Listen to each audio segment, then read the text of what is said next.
Pues hermanos, vamos a abrir nuestras Biblias. Vámonos a Génesis capítulo 9, versos 8 al 17. Leemos en el nombre del Padre, del Hijo y del Espíritu Santo. Amén. Habló Dios a Noé y a sus hijos con él, diciendo: He aquí que yo establezco mi pacto con vosotros y con vuestros descendientes después de vosotros, y con todo ser viviente que está con vosotros, aves, animales y toda bestia de la tierra, que está con vosotros, desde todos los que salieron del arca hasta todo animal de la tierra. Estableceré mi pacto con vosotros, y no exterminaré ya más toda carne con aguas de diluvio, ni habrá más diluvio para destruir la tierra. Y dijo Dios: Esta es la señal del pacto que yo establezco entre mí y vosotros, y todo ser viviente que está con vosotros por siglos perpetuos. Mi arco he puesto en las nubes, el cual será por mi señal del pacto entre mí y la tierra. Y sucederá que cuando haga venir nubes sobre la tierra, se dejará ver entonces mi arco en las nubes. Y me acordaré del pacto mío que hay entre mí y vosotros, y todo ser viviente de toda carne, y no habrá más diluvio de aguas para destruir toda carne. Estará el arco en las nubes y lo veré. Y me acordaré del pacto perpetuo entre Dios y todo ser viviente con toda carne que hay sobre la tierra. Dijo pues Dios a Noé: Esta es la señal del pacto que he establecido entre mí y toda carne que está sobre la tierra. Así esta predicación, el título es muy obvio: el primer arcoíris. Es decir, yo creo que sin fallar bien se puede decir que todos hemos visto al arcoíris, ¿verdad? Pero ¿qué es un arcoíris? De acuerdo a la ciencia, el arcoíris es un fenómeno óptico natural que aparece en el cielo cuando la luz del sol pasa a través de gotas de agua después de una lluvia. Mientras que en la luz entra cada gota de agua, esta experimenta una refracción, que quiere decir que reduce la velocidad y altera el ángulo de la luz. Dentro de la gota de luz es reflejada y mientras sale de la gota, la luz sale de la gota, también su ángulo se altera una vez más y ahora se separa en diferentes colores. 7 colores, ¿verdad? Como el rojo, naranja, amarillo, verde, azul, añil o índigo y violeta. ¿Sabe que antes de la explicación científica, diversas culturas han tenido sus propias creencias acerca de la naturaleza del arco iris? Para los griegos, el arco iris era la diosa Iris, que actuaba como mensajera entre los dioses y humanos. La presencia visible del arco iris para los griegos significaba que los dioses se comunicaban entre sí o estaban interviniendo. Los indios americanos miran el arco iris como un capítulo, como un camino para los espíritus, como un tipo de puente entre el mundo espiritual y el mundo físico. Por otro lado, también tenemos algunas culturas africanas que creían que el arco iris eran gigantescas serpientes o espíritus que vivían en el agua. La ciencia bien puede explicar el arco iris, pero ignora su significado. Diferentes culturas hablan de lo que piensan que significa, pero solo el Creador nos brinda su verdadero significado. A lo largo de esta predicación, 3 puntos van a sobresalir.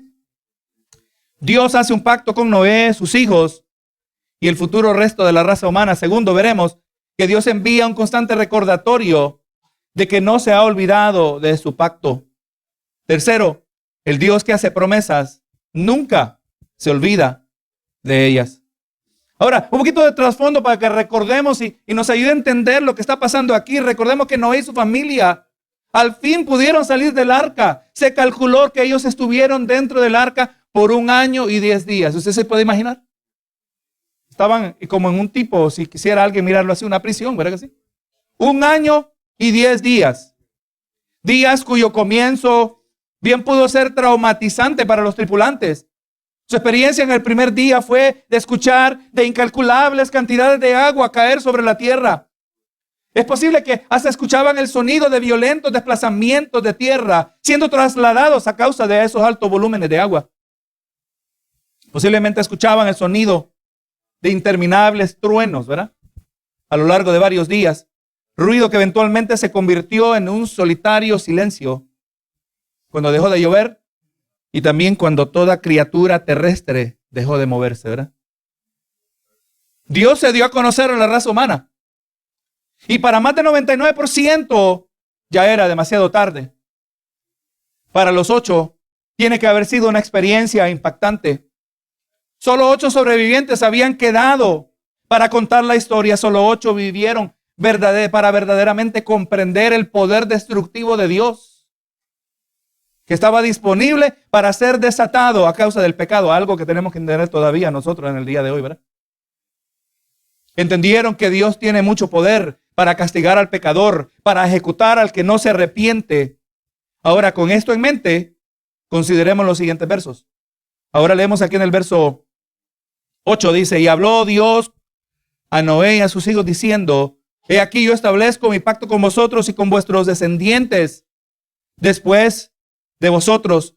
La raza humana, en este momento compuesta de 8 personas, ya ha recibido sus instrucciones. Recordemos lo que leímos al comienzo del capítulo 9. Vimos que Noé había hallado gracia una vez más delante de Dios. Recién bajado del arca, este hombre temeroso de Dios, lo primero que hizo fue ofreció holocausto, ¿verdad que sí? Y puso énfasis en la adoración, porque la adoración a Dios en todo merece prioridad, ¿verdad?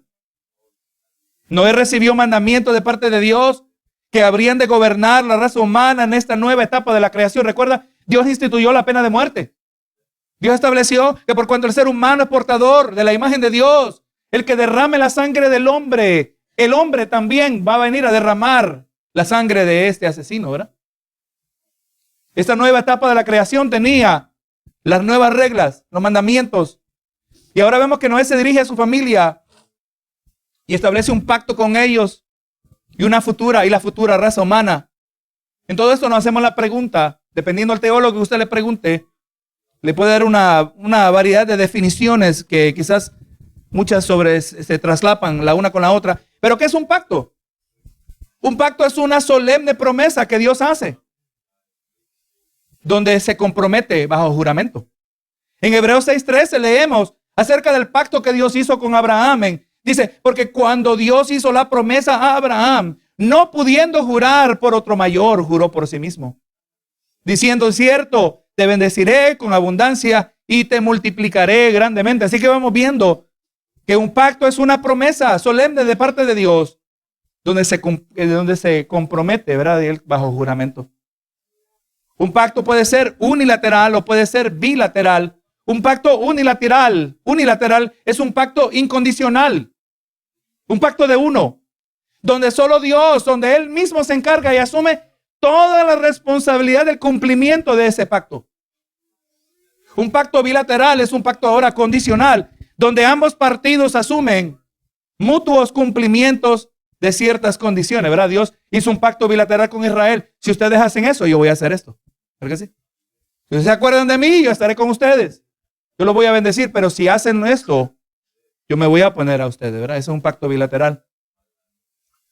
Usted sabe que el primer pacto que vemos en la Biblia, aunque no es presentado de manera explícita, el primer pacto explícito fue con Noé, como estamos mirando aquí, pero el verdadero primer pacto fue no con Noé, pero con Adán. El profeta Oseas establece un paralelo entre el pueblo de Dios y el primer hombre. Que ellos, el pueblo de Dios, igual que Adán, habían quebrantado su pacto con Dios. Y Oseas 6:7 establece que Dios tenía un pacto con Adán. Dice en Oseas 6:7, dice: mas ellos, ¿cuál Adán? Ellos, igual que Adán, traspasaron el pacto. Allí prevaricaron contra mí. Vemos, ¿verdad?, que se nos aclara, se revela progresivamente que Dios había hecho un pacto con Adán. Este pacto con Adán en círculos teológicos es conocido como el pacto de obras, Covenant of Works, el pacto de obras o el pacto de creación, ¿verdad? Gloria a Jesús. Mire lo que dice el comentarista Richard Phillips. Primero, los pactos que Dios establece, los pactos de Dios establecen una unión entre el hombre y Dios. En otras palabras, los pactos son por medio de los cuales Dios establece relaciones con sus criaturas hechas a su imagen. Entendamos esto, los pactos son importantes porque es a través de ellas, ¿verdad?, que Dios se relaciona con nosotros. Dice Phillips todavía, la forma más común de un pacto en nuestra sociedad es el matrimonio. El servicio de la boda establece una relación legal entre el hombre y la mujer, incluyendo privilegios y obligaciones que se aplican dentro de la relación, ¿verdad? Ese es lo más cercano que tenemos nosotros en el día de hoy. Y esta común forma de pacto, le puedo decir que todavía permanece, sorprendentemente permanece de cierta medida dentro de nuestra sociedad moderna. Este pacto es tan importante. El matrimonio que todavía permanece es tan importante. Número uno, establecido por Dios. Pero también tiene un alto ideal, porque la Biblia nos dice que el matrimonio ilustra el carácter del pacto que hay entre Cristo y la iglesia. Si usted entiende el pacto entre Cristo y la iglesia, usted va a entender cómo es el pacto entre el hombre y la mujer.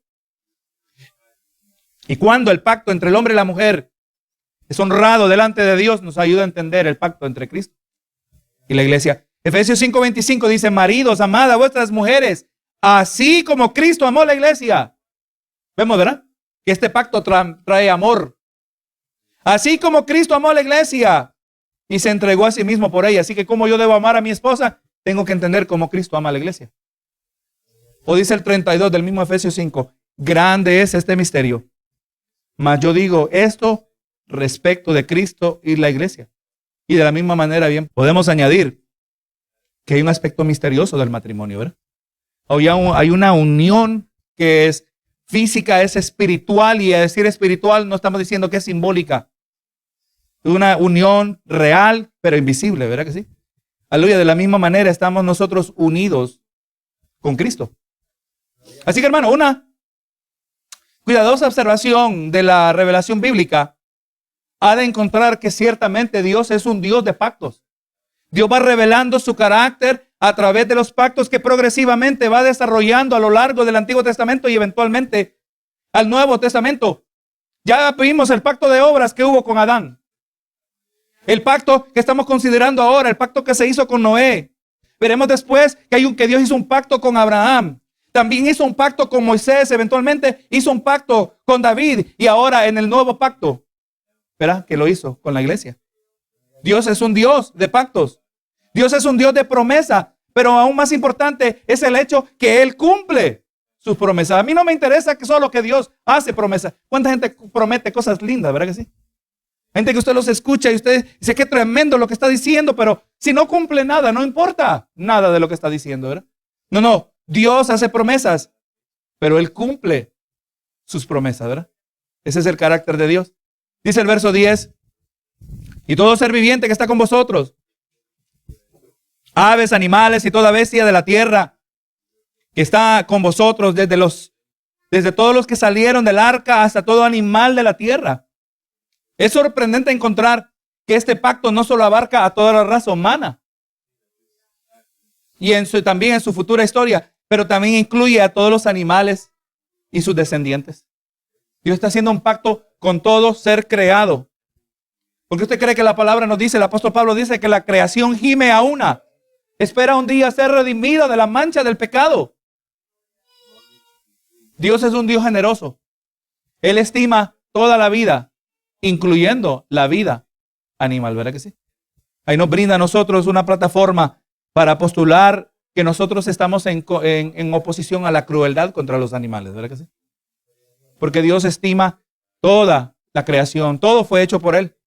Dice el 11: estableceré mi pacto con vosotros y no exterminaré ya más toda carne con aguas de diluvio, ni habrá más diluvio para destruir la tierra. Vemos, hermano, que este es un pacto unilateral, donde Dios se presenta como el único partido responsable de su cumplimiento. Dios dijo: yo me voy a encargar del cumplimiento de esta promesa.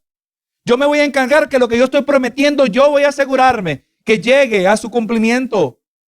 Un pacto incondicional que incluye a todo animal, incluye a todo ser humano.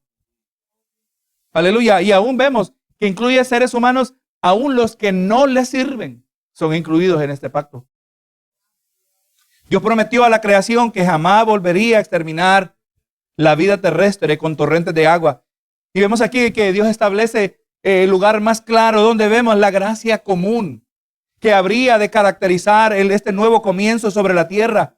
Dios prometió que no destruiría la tierra por medio de agua, y esta es una promesa universal que no depende de mérito humano. Dios no le dijo a Noé: si ustedes hacen esto, yo prometo no destruir la tierra con agua. Dios dijo: no la voy a destruir, con el fin de establecer un orden moral y natural. Otra vez comenta Phillips, dice: en el pacto de Dios con Noé, El asunto tiene que ver con el propósito de Dios, con la historia y futuro de la humanidad. Este pacto con Noé no fue en sí un pacto de redención, no tenía que ver con salvación. Ninguna persona fue salva o es salva directamente por medio de este pacto.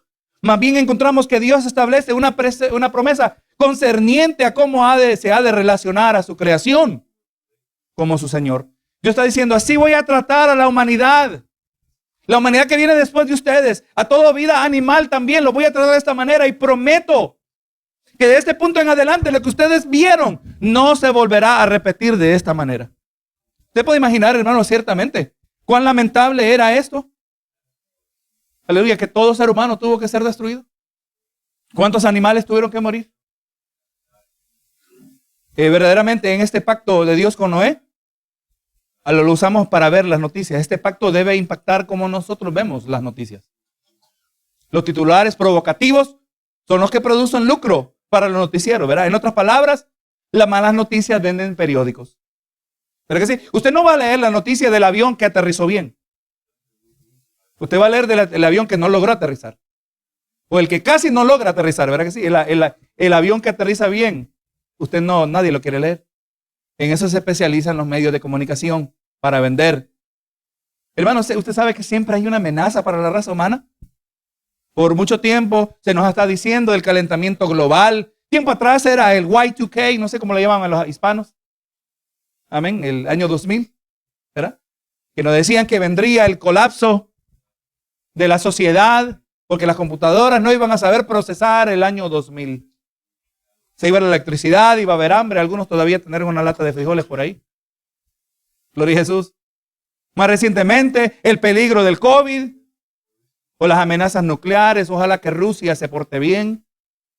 Ojalá que Estados Unidos no se involucre porque estos dos poderes bien pueden destruir el planeta entero. Y ahora el peligro de la inteligencia artificial, ¿verdad? Es que estas cosas venden periódicos. Estos titulares hablan de peligro. Algunos de estos titulares prometen la extinción de la raza humana. Pero sepamos y recordemos que todos están sujetos a la voluntad de Dios. Aquel que es absolutamente soberano dijo que nunca jamás destruiría su creación por medio de agua. Lo siento, calentamiento global. ¿Verdad que sí? ¿Es que hay que creerle a la ciencia? No, hay que creerle a Dios. Si la ciencia dice algo contrario a Dios, nosotros rechazamos la ciencia porque ciertamente de alguna manera la ciencia se ha equivocado en algo. Sabemos que Dios ha hecho quedar mal a esta supuesta ciencia. Y puesto que el hombre es por naturaleza olvidadizo, que el hombre tiende a enredarse en los asuntos de la vida, Dios tiene que enviar recordatorios. Dice el verso 12, y dijo Dios, esta es la señal del pacto que yo establezco entre ti, entre mí y vosotros, y todo ser viviente que está con vosotros, por siglos perpetuos. Hermano, Dios está afirmando que el pacto entre Él y la raza humana es uno perpetuo, es un pacto que acompañará al ser humano en todas sus generaciones. Solo Dios puede hablar de esa manera, ¿verdad? Este pacto establece el contexto bajo el cual Dios va revelando y va desarrollando su plan redentor. Dios dijo, no lo voy a volver a destruir con agua. No voy a destruir la tierra en su totalidad. Jamás vendrá el agua para destruir a la humanidad. Y durante el contexto del cumplimiento de esta promesa, Dios está revelando y desarrollando su plan redentor. Plan que es revelado en forma de subsecuentes pactos. Eran los pactos que iban a venir después, como el pacto con Abraham para mostrar la justificación de pecadores por medio de la fe. El pacto con Moisés para establecer el concepto de una nación santa. O el pacto con David donde se le estableció que vendría un reino eterno. ¿Verdad que sí? Dios va revelando más y más de su plan. Y ahora finalmente el pacto con la iglesia estableciendo vida eterna y comunión con Dios por medio de Jesucristo. Cada pacto, aleluya, que se va revelando más y más del carácter de Dios y de su trato hacia la humanidad. Y nosotros necesitamos constantes recordatorios de esto. Dice el verso 13, mi arcoíris se ha puesto en las nubes, el cual será por señal del pacto entre mí y la tierra. Y sucederá que cuando haga venir nubes sobre la tierra, se dejará ver entonces mi arco, como dice él, ¿verdad? Mi arco en las nubes. Hermano, desde la primera vez que cayó agua del cielo, Para Noé, la lluvia era un símbolo de destrucción. Noé, ¿qué piensas tú acerca de la lluvia? O la lluvia es mala. La lluvia produce muerte, ¿verdad? Él nunca había visto la lluvia. Y la primera vez que vio lluvia, lluvia significaba destrucción. Lluvia significaba juicio. De muchas maneras, ¿verdad? Si le hablamos a usted, ¿qué le parece el fuego de Dios? Está pensando, ¿verdad? Lo mismo. No lo vamos asociando. Es una fuente de calor. No está pensando, fuego de Dios viene para eliminar al pecador, ¿verdad que sí? Así miraba Noé el arca. Miraba Noé la lluvia. Y sabemos que durante la primera parte de la vida de Noé, sabemos que todo ese tiempo nunca había llovido sobre la tierra, nunca había caído ni una gota de agua. Y ahora la primera vez que llovió fue para destruir toda la vida en el planeta. Ahora trata de imaginarse la reacción de Noé y su familia la primera vez que vieron lluvia después del diluvio. ¿Verdad que sí? Porque ciertamente llovió de nuevo. ¿Cómo se habrán sentido ellos?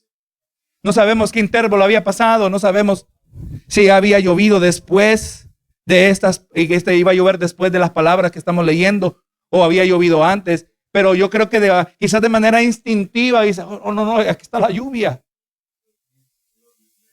Pero vemos, hermano, que ahora Dios en su misericordia le dice a Noé que después que acontezca la lluvia aparecerá una señal en el cielo, señal que afirmará a Noé y a toda generación después de él que la lluvia jamás volverá a ser un instrumento de destrucción global.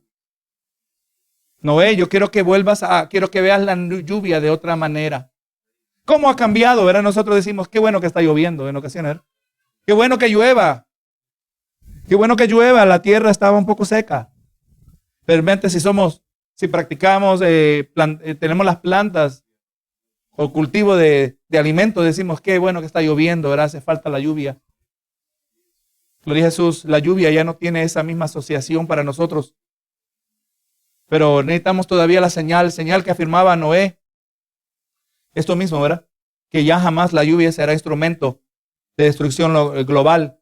Dios dijo que dejará ver su arco en las nubes. La próxima vez que vea el arco iris, diga el arco de Dios, ¿verdad? Porque es lo que dijo Dios aquí. Este no es simplemente un arco iris. Mira un arco iris. Sí, es un arco iris. Pero es el arco de Dios. Dios conscientemente lo puso. ¿Verdad que sí? Conscientemente tomó la decisión de que apareciera su arco en las nubes. Dice el 15, y me acordaré del pacto mío que hay entre mí y vosotros y todo ser viviente de toda carne, y no habrá más diluvio de aguas para destruir toda carne. Aquí está Dios siendo claro. Ciertamente Dios no necesita el arco iris como recordatorio, pero lo ha establecido como recordatorio al ser humano de que Él no se olvida de la promesa que le hizo a Noé. El Dios que hace promesas nunca se olvida de ellas. El Dios que hace promesas siempre las cumple. Así que cuando mire el arco de Dios, y usted mismo se dice, Dios cumple sus promesas. ¿Verdad que sí? Dios cumple sus promesas. Señor, te pido que me recuerde que estás conmigo. Ve el arco iris. ¿Qué le dice el Señor? Yo cumplo mis promesas. Porque Él es el que lo puso. Esa señal es una señal para Noé y toda generación perpetuamente. De que Dios hace pactos, de que Dios hace promesas y que Él lo que Él promete cumple. Dice el 16, estará el arco entre las nubes. Estará el arco en las nubes y lo veré. Y me acordaré del pacto perpetuo entre Dios y todo ser viviente. Con toda carne que hay sobre la tierra. Dijo pues Dios a Noé, esta es la señal del pacto que he establecido entre mí toda carne que está sobre la tierra. Hermano, igual a todos sus atributos, a todos los atributos de Dios. Hermano, Dios tiene una memoria eterna. ¿Verdad que sí? Su memoria es eterna. Aunque Noé ni su familia están presentes en la tierra, el pacto, las promesas de Dios siguen vigentes, donde promete nunca jamás destruir la tierra por destruir toda la vida por medio de agua. Donde Dios establece mostrar misericordia sobre la tierra, porque de eso se trata este pacto, ¿verdad? De que Dios va a ser lento para la ira y grande misericordia. Así que, hermano, cada vez que veamos el arco iris, acordémonos del primer arco iris, el cual fue presentado a Noé como señal del pacto entre Dios, la humanidad y toda vida terrestre. ¿Un pacto de qué manera? Un pacto unilateral que coloca la responsabilidad de su cumplimiento exclusivamente sobre Dios. Bien podemos decir que este es el pacto, que fue el producto del dolor que fue causado en el corazón de Dios, de haber tenido que destruir la creación casi completamente. ¿Por qué puedo decir esto? Que Dios no se deleitó en la destrucción de los seres humanos pervertidos por el pecado. Usted sabe, Dios no se deleita en la muerte del pecador, conforme a Ezequiel 18:23 y 33:11. Esencialmente el Dios que había hecho, Dios había dicho que habría mayor misericordia a las futuras generaciones de la raza humana. Hermano, el primer arco iris es señal de un pacto el cual cede el lugar a un mejor pacto. El nuevo pacto por medio de Jesucristo. Hebreos 8:6 dice, pero ahora tanto mejor misterio o mejor ministerio es el suyo, cuanto es mediador de un mejor pacto, establecido sobre mejores promesas. El pacto de Noé eventualmente cede lugar al pacto, al mejor pacto que el cual participamos nosotros. La señal del arco iris, la promesa de que no habrá destrucción de la raza humana, encuentra su cumplimiento en Jesucristo, porque por medio de Él nosotros recibimos un mejor pacto con mejores promesas, y por medio de Él millones de personas han encontrado refugio del juicio venidero. Cada pacto tiene una señal. Ya lo vimos, el arco iris es la señal del pacto con Noé. Cada pacto tiene señal. El nuevo pacto también se expresa, como dice la palabra, con corazones circuncidados, Colosenses 2:11. En Él también fuiste circuncidados con circuncisión no hecha a mano, al echar de vosotros el cuerpo pecaminoso mortal, en la circuncisión de Cristo, sepultados con Él en el bautismo, en el cual fuisteis también resucitados en Él, mediante la fe en el poder de Dios que lo levantó de entre los muertos. Nosotros llevamos la señal del nuevo pacto en nuestros corazones, hermanos. Es como que lleváramos el arco iris por dentro, ¿verdad? Llevamos el pacto en la señal del pacto en nuestros corazones, señal que se hace evidente en vidas transformadas por medio del poder del evangelio, el cual nos persuade a arrepentirnos y nos convence de colocar nuestra fe, nuestra confianza en Jesucristo. Así que cuando vemos el pacto que Dios hizo con Noé y la señal de ese pacto, nos recuerda a nosotros que ahora ese pacto se dio lugar a un mejor pacto, con mejores promesas, que también tiene su señal, y la señal, ¿verdad?, es vidas transformadas, vidas que estamos siendo cada vez más santificadas, mientras estamos siendo moldeados a la imagen de Jesucristo, ¿verdad?